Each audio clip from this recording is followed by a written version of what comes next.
Hi, I'm Emric from the Game Bakers. Maybe you know us for Fury or Haven. Fury was a hack and slash and Haven an RPG, but both were games about freedom. Live free, free to love who you want. Today I'm presenting our next game, Cairn, the final part of our Freedom trilogy. In Cairn, you play an alpinist who's climbing a deadly mountain. You put your life at risk to reach a summit that nobody reached before. You are obsessed by this ascent and you are climbing to free yourself from your own chains. Cairn is what we call a survival climber. You have to climb, but also survive in the mountain. The climbing is very realistic. You can climb absolutely everywhere as long as you manage to keep your balance and stamina. If you are careless, you fall. Falling, trying again the same route or a completely different route, trying over and over. To make it, you have to push yourself, to go beyond your limits. Each wall to climb feels like an opponent, almost like a boss fight. Even though you can climb free solo, alpinism has a natural checkpoint device, pitons.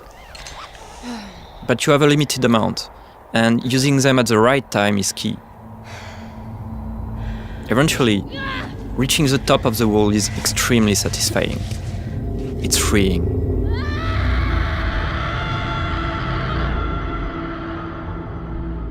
Thanks for watching, and wishlist the game to stay tuned.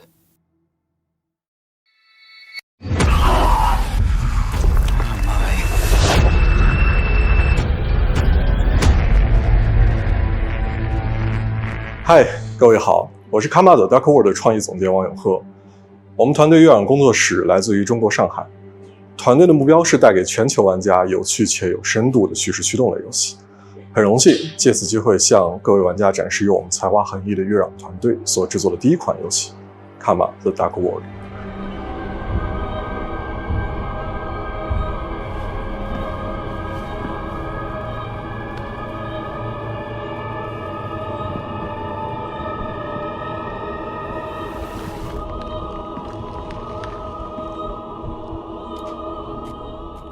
这是一款第一人称叙事驱动类的心理恐怖游戏，玩家将扮演利维坦思想局的任务干员丹尼尔，他的主要任务目的是潜入嫌疑人的大脑并调查事件的真相。玩家将在两个不同的世界中进行冒险，去体验完全不同的情绪和故事。一个是在反乌托邦的现实世界，你将了解到扭曲、压抑、毫无人性的社会观。This is your final chance.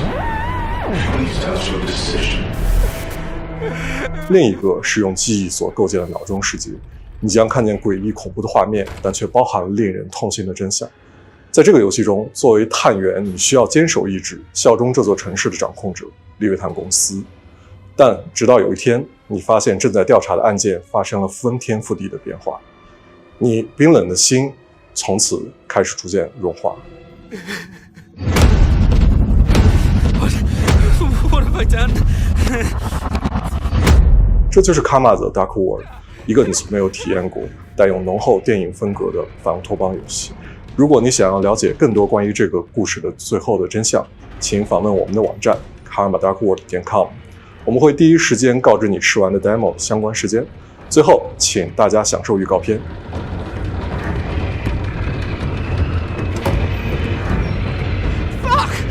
My prosthetic! This isn't real. This can't be real.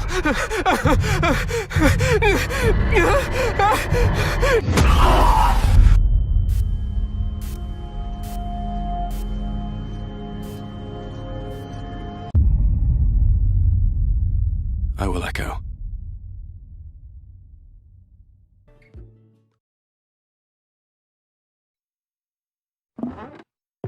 In Arranger, you play as Gemma, a slightly chaotic young woman who's looking to venture out beyond the overly cozy confines of her hometown. Gemma's always been a bit of a misfit, which isn't helped by the strange way that she moves through the world. As she moves, objects on the same row or column move with her.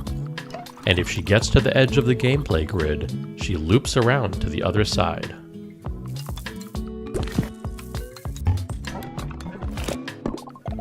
We use this core set of mechanics in a wide variety of interesting ways throughout the adventure, never hesitating on any one idea for too long, to keep things feeling breezy, playful, and respectful of your time.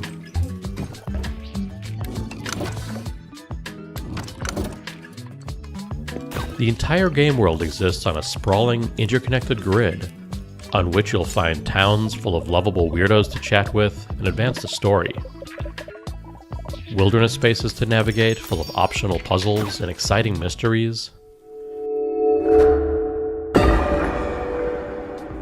And dungeons teeming with monsters to puzzle your way past.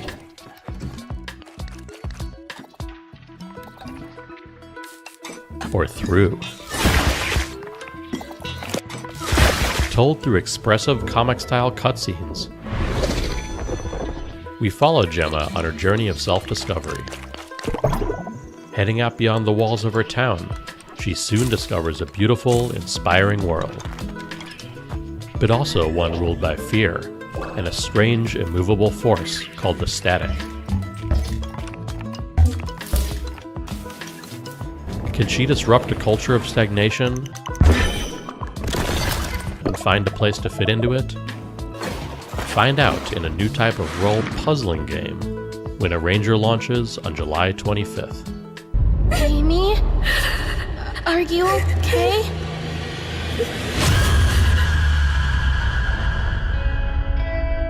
Do you see anyone? Nah, it's totally empty. I hope the board looks as creepy as I imagine. Let's go. With hands entwined and hearts aligned, we seek the realm of the undefined. What was that? Don't worry, Viv. If any ghosts actually show up, I'll protect you. Amy! Oh, I've got to get out of here. Where did you go?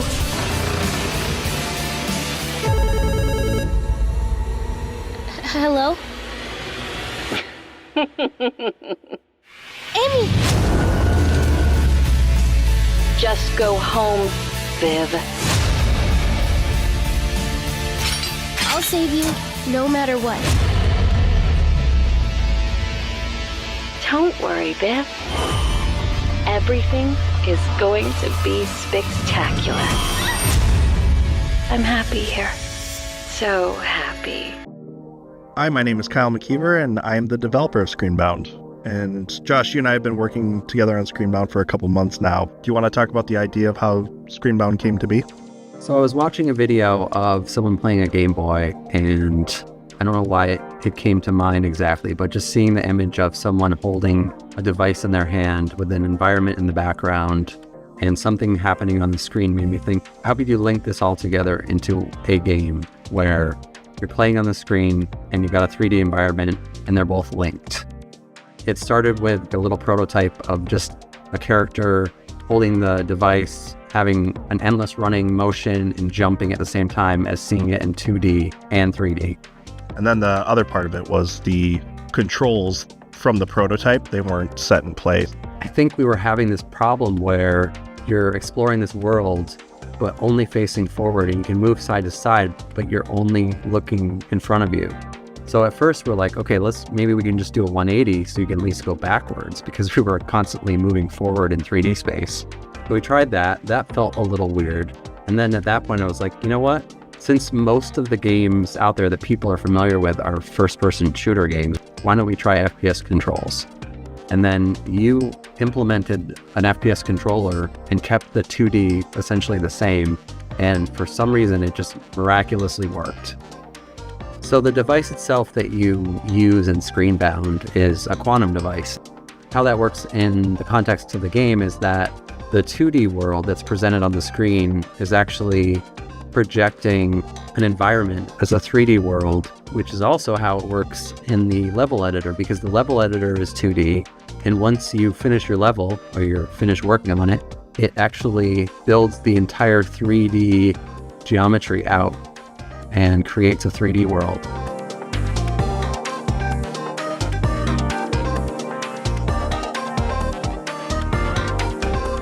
Both dimensions are equally important, and you have to be paying attention to both to get anywhere in the game. Because, first of all, the enemies are in 2D.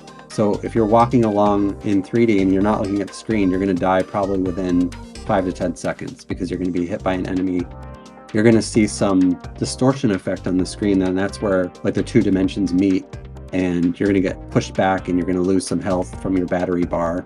But immediately you're going to realize that you can't play one or the other dimension. You have to be paying attention to both. When I'm testing and developing, if I lose track of the 2D side, I'm always running into enemies. And that's how you die.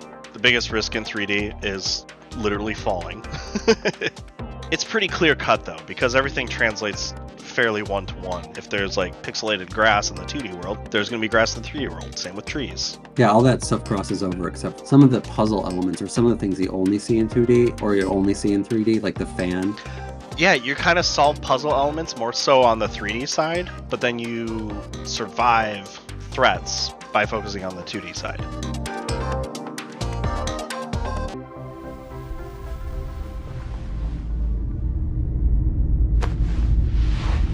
Oh, are you finally awake? Good, get up. It's time to get to work.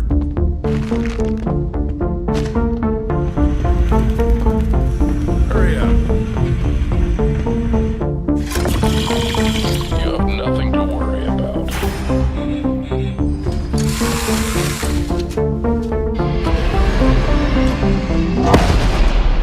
What was that? There's something in the works that you're not ready to know about yet. The plot of Pokazales was written in the best traditions of the thriller and horror genres. We aim to create a dark atmosphere resembling the works of Hans Giger, Lovecraft, and Edgar Allan Poe. We achieve this through lighting placement, color correction, textures, and environmental props. This is our mobile veterinary station. Here you'll be mixing medications for our animals. Are they sick? Well, they can be. We need to closely monitor the health of the animals. We have some quite rare specimens. The mutation, the parasite, and the infection that's happening to these animals is kind of like reprogramming their biology.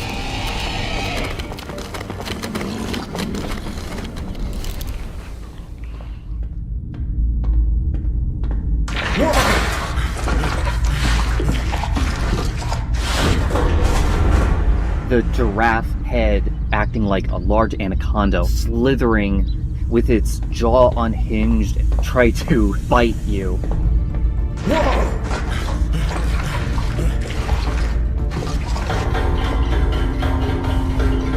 The concept of the giraffe set the basis of each animal having their own unique design in their mutation. There also will be many endings in the game. Each of the endings depends on the choices made by the player during the game. Planning out all the endings was quite challenging. We dedicated a substantial amount of time structuring the paths and dialogues into a unified framework to ensure seamless functionality. Every zookeeper is entitled to a service car. This one's mine. If you perform well tonight, you'll get one in the morning. Is that your wife? Should I tell her you're staying here for the night? Keep in mind, I'll lock you in until morning.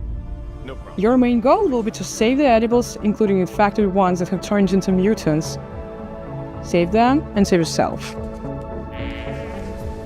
Hello, my name is Sasha, and I'm the lead narrative designer of the upcoming narrative game Afterlife EP.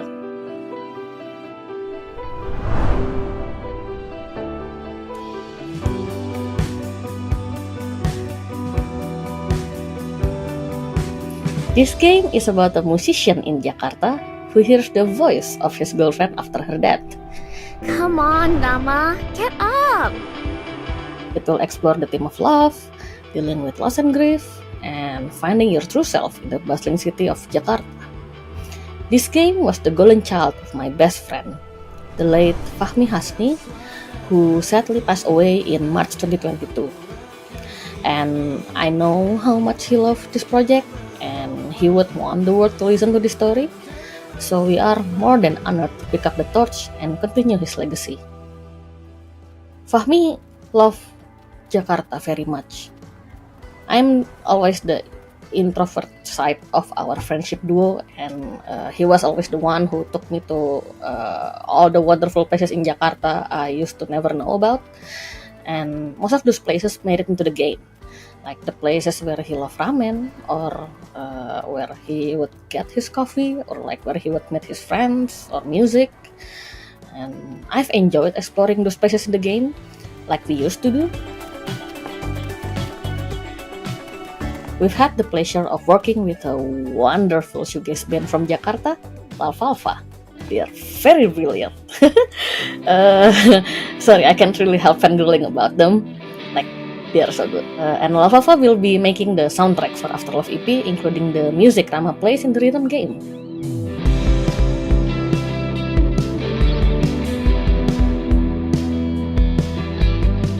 We are also really happy to be working with our main artist, Soyatu.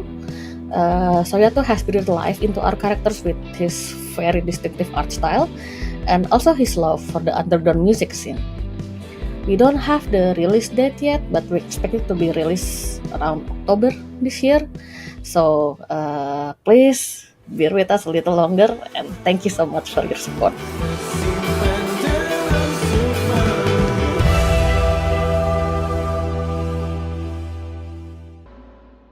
Hi everyone, we are Audition Ayub from Jigsaw. Here is the project that we've been working on for the past 3 years since Road 96. We are really excited to present to you our new game, Lives of Tomorrow. So get ready to be surprised and enjoy the show.